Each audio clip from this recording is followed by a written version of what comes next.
Welcome to SENDiass4BCP's webinar on SEN support in mainstream schools.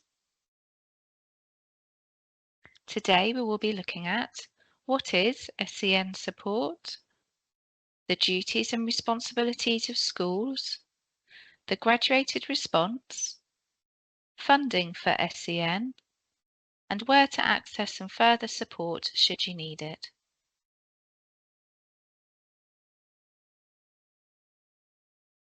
SEN stands for Special Educational Needs. SEN support is help that is additional to or different from the support generally given to most of the other children of the same age. The purpose of SEN support is to help children and young people achieve the outcomes or learning objectives set for them by the school in conjunction with the parents and pupils themselves. When considering SEN support, the SEN Code of Practice 2015 refers to 4 broad areas of need. Communication and interaction, such as not understanding the perspective of others or speech and language needs.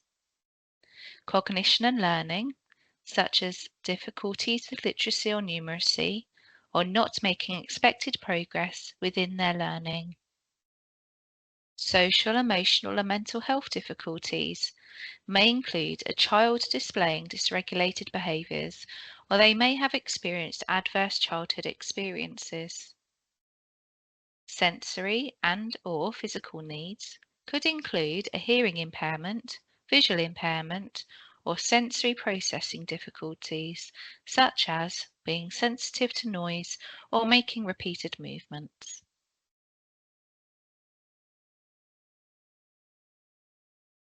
SEN support can take many forms, including an individual learning programme for your child, extra help from a teacher or a learning support assistant, making or changing materials and equipment, working with your child in a small group,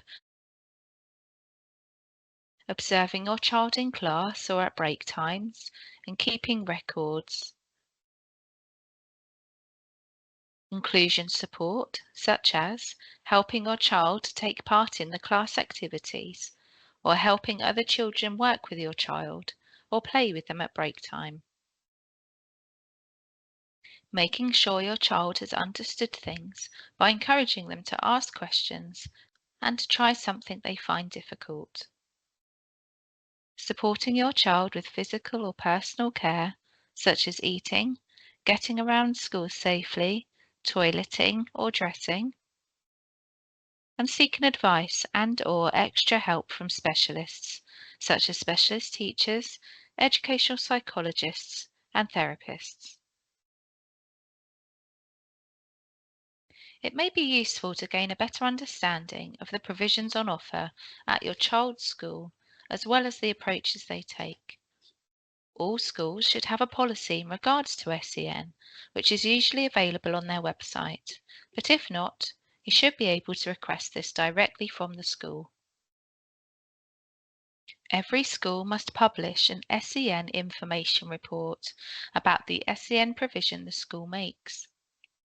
It reports on their arrangements for the admission of disabled children, the steps being taken to prevent disabled children from being treated less favourably than others, the facilities provided to enable access to the school for disabled children, and their accessibility plan, showing how they plan to improve access progressively over time.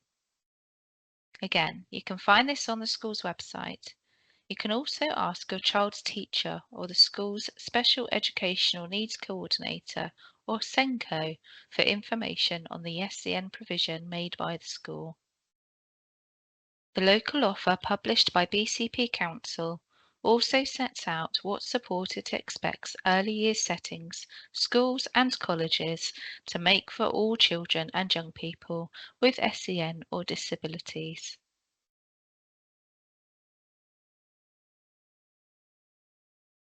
The SEN Code of Practice says that all children and young people are entitled to an education that enables them to make progress so that they can achieve their best, become confident individuals living fulfilling lives, and make a successful transition into adulthood, whether into employment, further or higher education or training.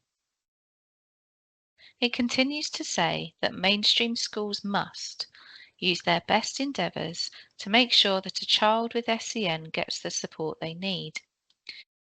This means doing everything they can to meet a child or young person's SEN, including following advice from professionals. They must ensure that children and young people with SEN engage in the activities of the school alongside pupils who do not have SEN. They must designate a teacher to be responsible for coordinating SEN provision, the SEN Coordinator, or SENCO. They must also inform parents when they're making special educational provision for a child.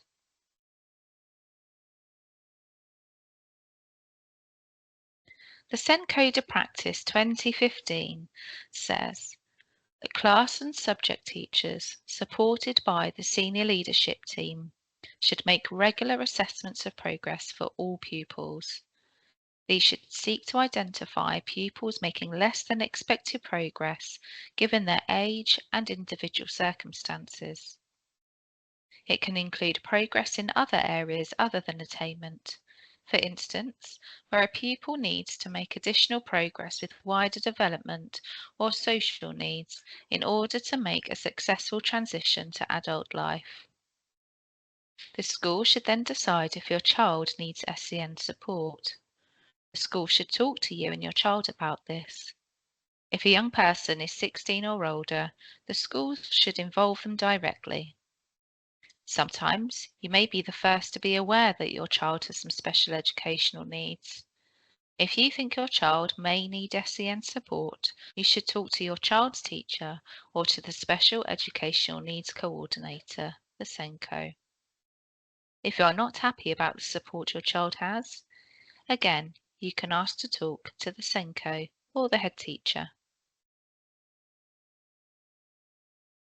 Within early years provisions, a maintained nursery school must ensure that there is a qualified teacher designated as the SENCO in order to ensure the detailed implementation of support for children with SEN.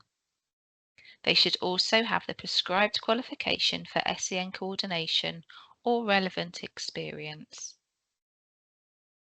In accordance with the SEN Code of Practice 2015, the role of the SENCO involves ensuring all practitioners in the setting understand their responsibilities to children with SEN and the setting's approach to identifying and meeting SEN, advising and supporting colleagues, ensuring parents are closely involved throughout and their insights inform action taken by the setting, and liaising with professionals or agencies beyond the setting.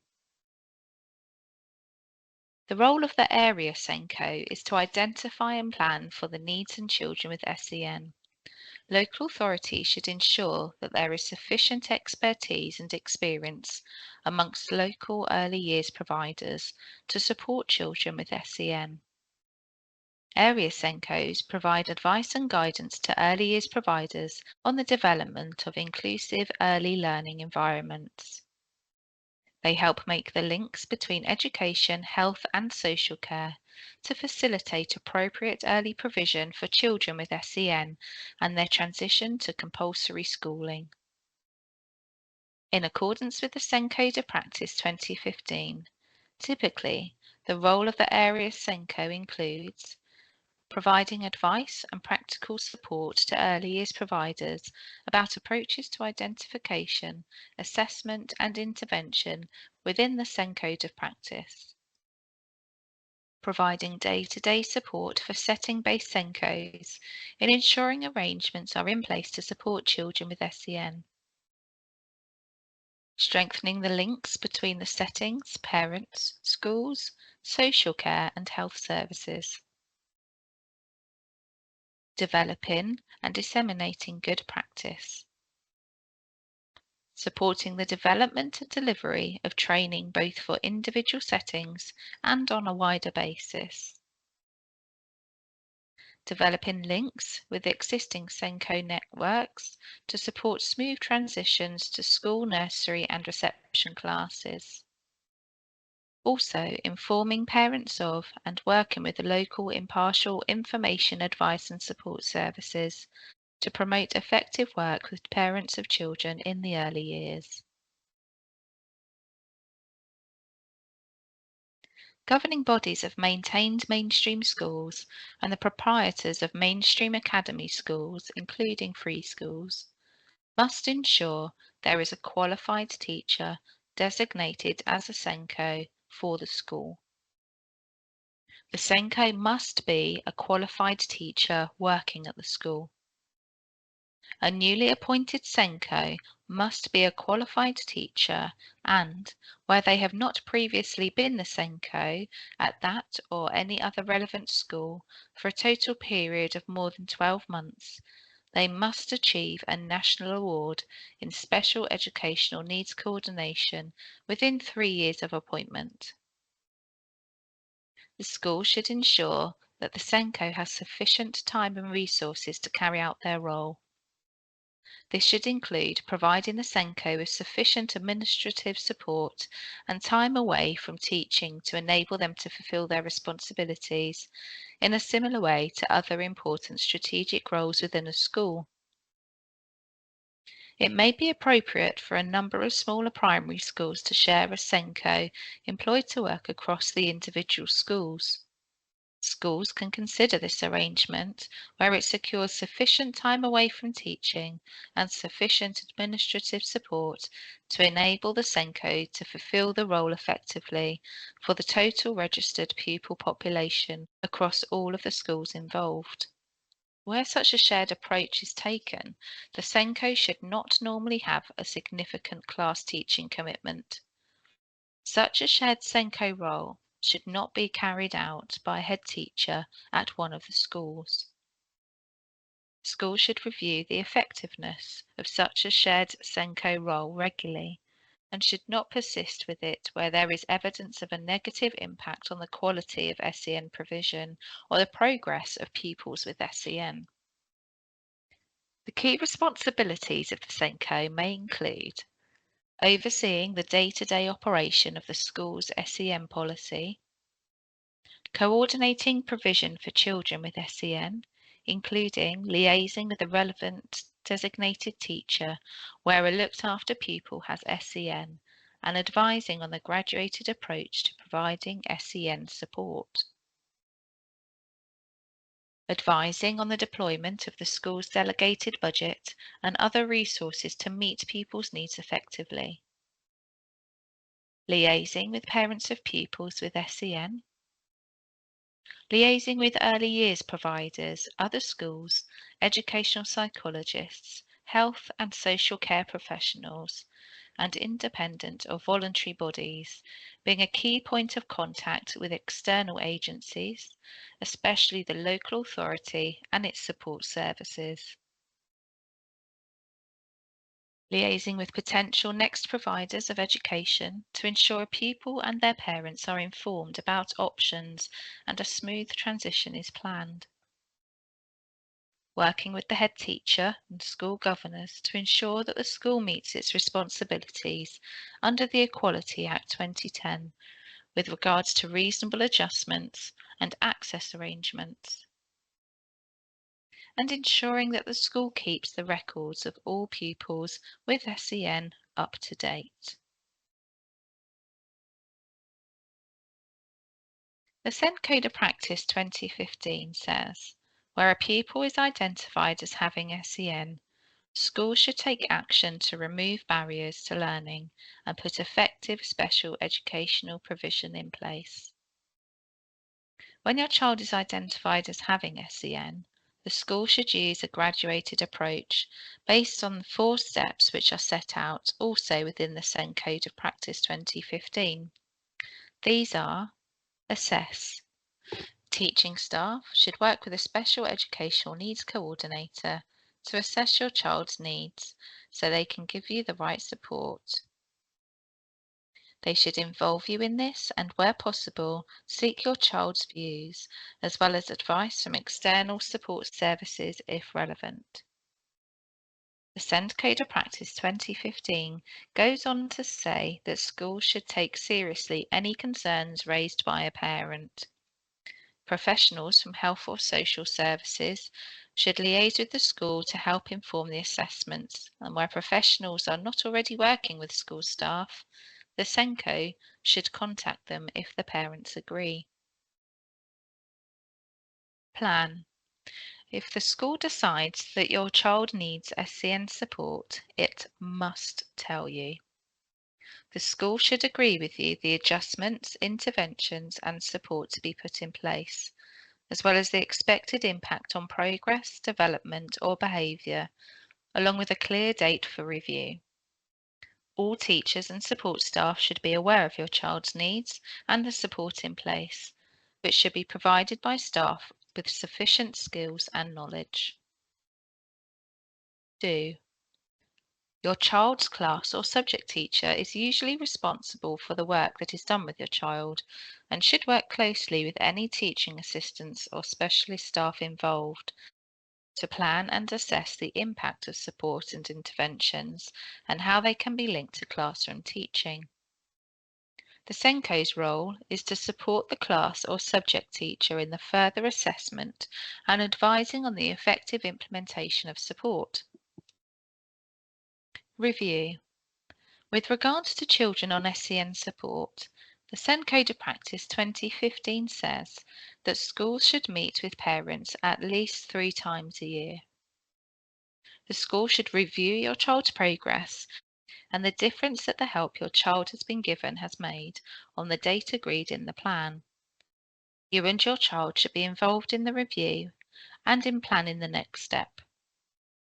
You should be provided with clear information about the impact of support and interventions provided, enabling you to be involved in planning next steps.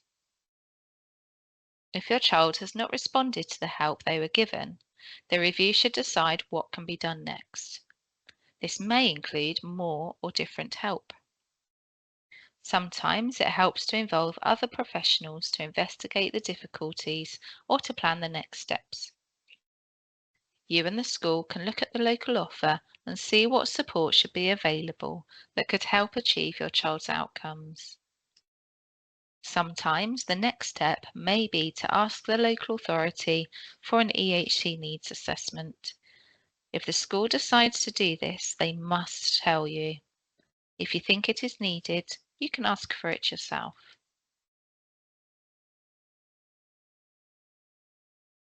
Every school receives an additional amount of money to help make special educational provision to meet children's SEN. Special educational provision is anything that is additional to or different from the provision that is made for all children. This additional amount of money is called the notional SEN budget. It is called the notional SEN budget because it is not ring-fenced, and no one can tell schools exactly how they should spend this money. They can spend it in the way they think is best. However, schools have a duty to identify, assess, and make special educational provision for all children with SEN. The amount in this budget is based on a formula which is agreed between schools and the local authority. Academies get the same level of funding for each pupil as the local authority schools in the area. Their notional SEN budget is worked out in the same way. The government recommends that schools should use their notional SEN budget to pay for up to £6,000 worth of special educational provision to meet a child's SEN, including for those with an educational health and care plan. Most children with SEN need special educational provision that comes to less than £6,000. If you require any further support with SEN support in mainstream schools, you can visit our website at SENDiass4BCP.org, where you will find lots of information and free resources to help you. You can email us at help@SENDiass4BCP.org, or you can contact our advice line, open Monday to Thursday, 9:30 till 12:30.